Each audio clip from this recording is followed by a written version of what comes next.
Tumi came from a poor background, growing up on a rural farm near Mafikeng in the northwest. Her parents worked tirelessly as farm laborers, making just enough to scrape by. Despite their hardships, Tumi excelled in school, standing out as one of the brightest students. Her dreams of becoming a lawyer were a beacon of hope for her family, who believed that education was her way out. One of her high school teachers, Ms. Delamini, took a special interest in Tumi's potential. Ms. Delamini admired her intelligence and tenacity. She was determined to help Tumi succeed. She spent weeks researching scholarships and finally found one that covered everything: tuition, accommodation, even pocket money. The day Tumi received the acceptance letter to study at the University of Cape Town, UCT, her family cried tears of joy. Tumi was overjoyed. Her path was set. "Thank you so much, Ms. Dalamini." She jumped into her teacher's arms. Tumi was grateful to her teacher. At UCT, life was overwhelming but exciting. Cape Town was an expensive city, but with her scholarship, Tumi had everything she needed. She even managed to send money home, helping when her mother injured herself on the farm. Tumi worked hard, keeping her head down and staying focused on her studies. Everything was going perfectly until it wasn't. 3 years later, as Tumi was starting her final year, an email from the scholarship organization shattered her world. "The company funding your scholarship has declared bankruptcy, and we will no longer be able to provide financial support." "Oh my God, what am I gonna do?" she said to herself. Tumi stared at the screen, her heart pounding. How could this happen? She was so close to finishing. Desperately, she began scouring the internet for any other bursary or grant, but nothing worked out. Tumi felt her dreams slipping away. With no family support and no savings, her options were limited. A week later, over coffee, Tumi confided in her friend, Zama, about the situation. Zama looked at her sympathetically. "Maybe you should look for a job," she suggested. "I've tried," Tumi sighed, frustrated. "No one's hiring, and even if they were, it's not enough to cover everything." Zama hesitated. "There's another option. I'm not saying you should, but there's a brothel I've heard about. Some girls go there when they're desperate. It's not glamorous, but it pays." Tumi's heart sank at the suggestion. "Prostitution? How could I ever do that? I was raised right. Times are hard right now, but I'm sure something will come," Tumi said to herself. A few weeks passed by, and the school had already sent her 2 more billings for her fees. She became more desperate. Tumi didn't want anyone back home knowing about her situation, especially her parents and Miss Delamini. She did not want them to worry about her. Her Zama was helping her out where she could. Tumi didn't want to ask her for much. She didn't want to become a burden. After almost 2 months of trying to ignore her situation, she realized that she was truly out of options. One night, she found herself sitting nervously in a small room at the brothel, wearing a silk robe. Her hands were shaking, and her thoughts raced. How had her life come to this? She didn't want to think about it too much. This was just for survival, she told herself. It was her first night there. Hours passed with no one knocking. To distract herself, Tumi began a crossword puzzle, her mind temporarily escaping the situation. She almost even forgot where she was. Then, suddenly, knock, knock. She froze. Her heart leaped into her throat. She threw the puzzle aside, stood up shakily, and cleared her throat. "Come in," she said, trying to sound confident. The door opened, and in walked a tall, handsome man in his mid-50s. He wore an expensive suit, finely tailored, but he seemed as nervous as she was. A kind smile broke across his face. "Good evening," he said softly. Tumi was speechless for a moment, feeling the awkwardness in the air. She sat on the edge of the bed, just wanting it to be over quickly. "Hello, I'm Brown," Tumi introduced herself. They told the girls working at the brothel not to use their real. You can come sit over her," she said with her voice trembling. To her surprise, the man, John Chabalala, sat down in the chair across from her and smiled. "I'd much rather talk, if that's okay," he said. Tumi was taken aback. Talk? She hesitated, but something about his demeanor made her feel more at ease. They began chatting, and surprisingly, the conversation flowed. They talked about their lives, their struggles, their dreams. John told her he was a businessman, and they bonded over their shared love for crossword puzzles. Time flew by, and soon the bell rang, signaling that the 4 hours John had booked were over. John stood up, smiling. "I really enjoyed our conversation, Brown," he said. "I'll see you again." He walked out, leaving her confused and relieved. Moments later, the brothel manager entered, grinning. "Whatever you did, he must have really loved it. He left double the amount." Tumi sat there, stunned. She hadn't done anything but talk.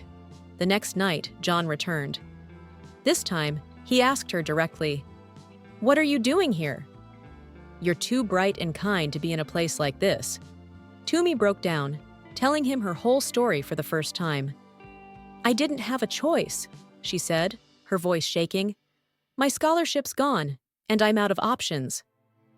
John listened carefully, his expression darkening with concern. "I don't think this life is for you," he said gently. "How about this?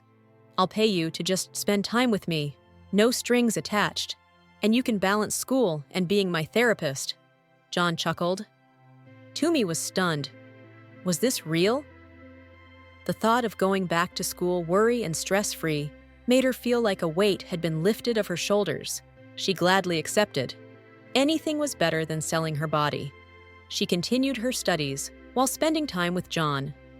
He took her to the finest places in Cape Town, showing her the city in ways she had never experienced. John made her discover another side of herself. Tumi had only known hardship and poverty, only having little breaks of happiness. But this, spending time with John, it made her see that where she comes from doesn't define who she is. They grew close, despite the 30-year age gap. John confessed that he had been nervous when they first met, because a friend had suggested the brothel to him during a rough time. Tumi began to fall for him. John was falling for her too. "I don't know what it is about you, Tumi. You're such a breath of fresh air," he would say to her. Yet, there was a shadow over their relationship. John often disappeared, blaming it on work. As Tumi approached her graduation, she called him to share the exciting news. But John was unreachable. Days passed, and he remained silent. Heartbroken, Tumi cried herself to sleep, wondering what had gone wrong. Then, just days before her graduation, she received 2 notifications. 1, that her university fees had been paid in full, and 2, a deposit of 10,000 rand with the reference graduation. She knew immediately it was John. But where was he? Why had he ghosted her? Months after her graduation, Tumi finally landed an internship at a prestigious law firm. Life was starting to look up again. She poured herself into her work, eager to prove that she belonged in the legal world. Her parents and Ms. Delamini were proud. Her future seemed bright. It took some time, but she was beginning to heal from the heartache of John's disappearance. One day, after a long week at the office, one of her work friends, Thandi, invited her to join the team for drinks. "Come on, Tumi. You've been working yourself to the bone. Let's have a little fun," Thandi said with a grin. Tumi hesitated, but eventually agreed. A night out could be a good distraction from her lingering thoughts about John. That evening, at a lively bar in Cape Town, the group chatted and laughed over cocktails. Tumi felt herself relax for the first time in a long while. As she was getting comfortable, a tall, handsome man approached her, his smile warm and confident. "Hi," he said, catching her eye. "I'm Kamo. Mind if I sit here?" Tumi glanced at him, her guard immediately going up. She wasn't interested in getting involved with anyone, not after what happened with John. She responded coolly, "Sure, but I'm not really looking to talk." Kamo chuckled softly. "I understand. I won't push. Just thought you looked like someone who could use a bit of company." He sat down, not pressing her for anything, just being present. Kamo offered to buy the girls some drinks, and Tumi said no. Thandi, sitting next to her, gave Tumi a little nudge. "What are you doing?" she asked her friend, while pressing her lips together. "What do you mean?"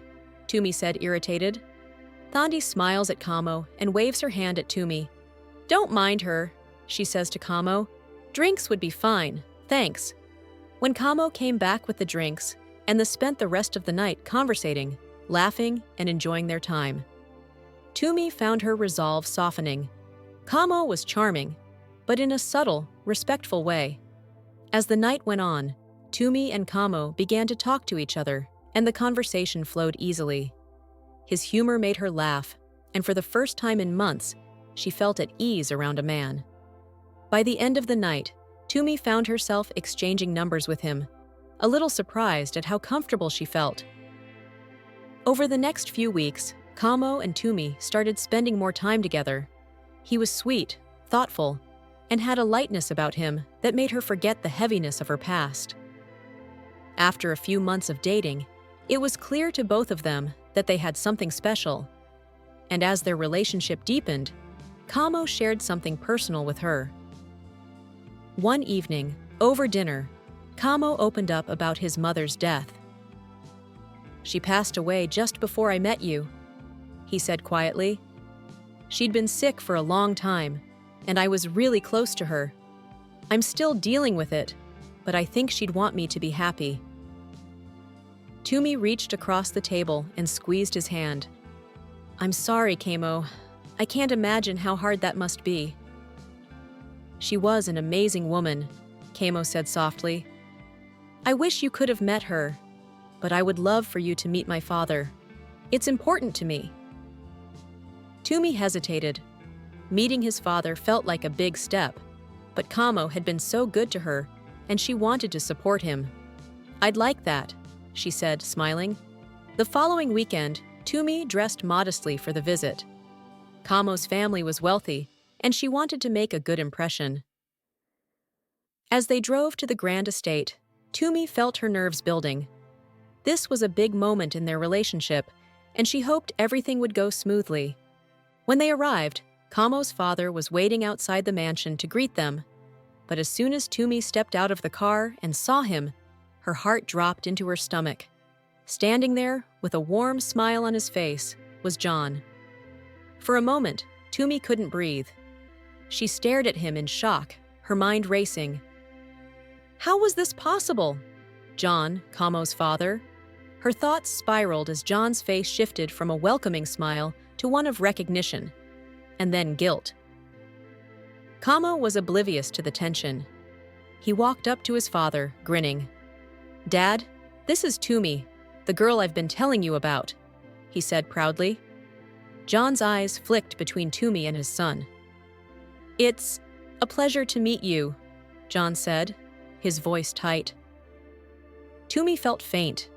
She hadn't prepared for this, hadn't even imagined it was possible. How could John, the man who had disappeared from her life without explanation, be standing here as her boyfriend's father? That evening, after a strained and awkward dinner, John pulled Tumi aside while Kamo was in another room. "I owe you an explanation," he said quietly, his voice filled with regret. Tumi's heart was pounding. "You disappeared," she whispered, her voice thick with emotion. "Why, John? Why didn't you say anything? I thought we had something." John sighed deeply, his eyes clouded with guilt. "I didn't mean to hurt you," he said. "My wife, she was terminally ill. I didn't tell you because it was complicated. She was nearing the end, and she knew it.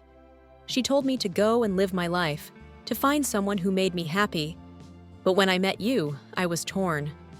I didn't know how to be with you while she was still here. I felt guilty. And when she passed, I didn't know how to come back into your life after just leaving like that." Tumi's eyes filled with tears. She didn't know what to say. Part of her wanted to scream at him, to demand why he had left her without a word. But another part of her could see the pain in his eyes. He had been dealing with his own heartache too. "I'm sorry, Tumi," John said, his voice barely a whisper. I never wanted to hurt you." Tumi was silent for a moment, trying to process everything. I don't know what to say," she finally replied.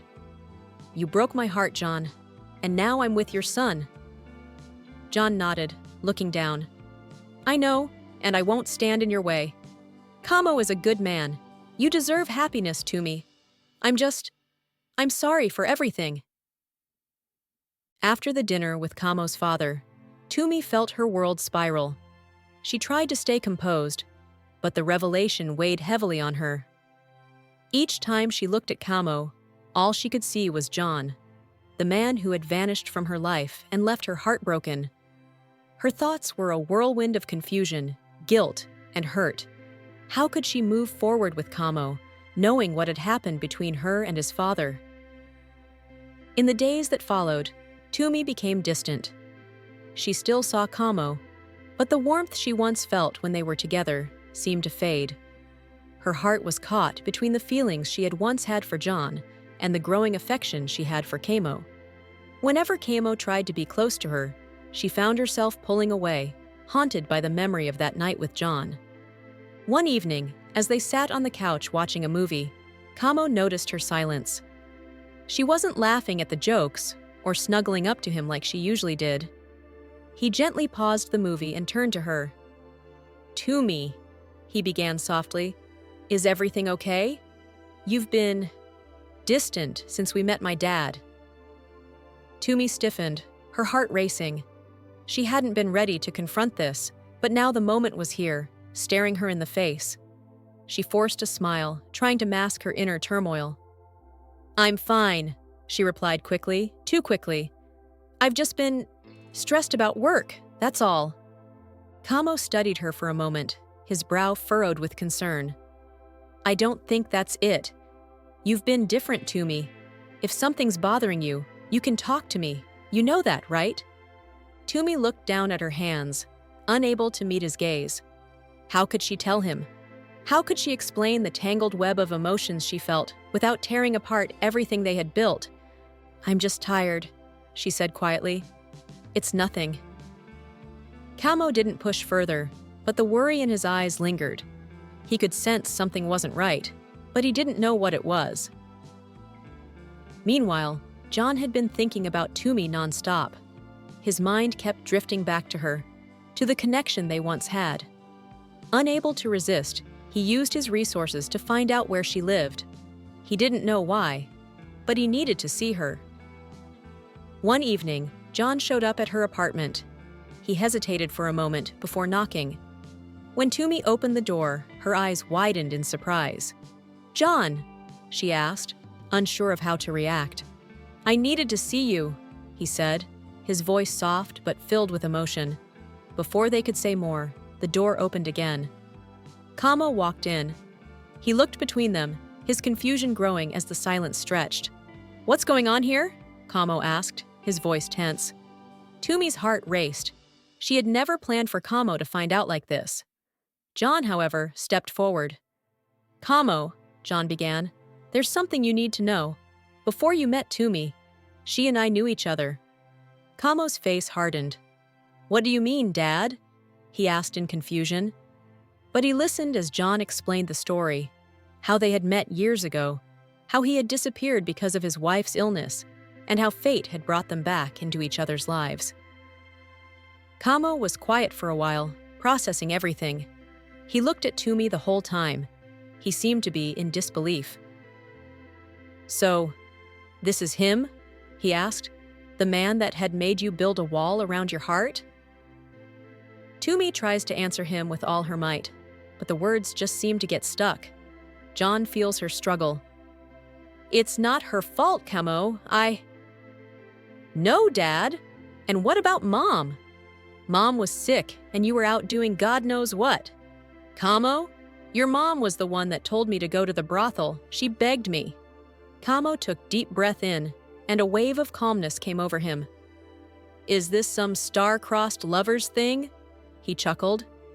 "Maybe this is how things were meant to be after all," Kamo said, surprising them both. "Maybe the universe used me to bring you two back together. I'm not angry. If this is what's meant to happen, I'll accept it. Some time passed, and Kamo made peace with the situation. John and Tumi's relationship blossomed again, this time with a deeper understanding of each other and what they had gone through. In the end, John and Tumi found their way back to each other. Though it had been an unexpected journey, they realized they were always meant to be together.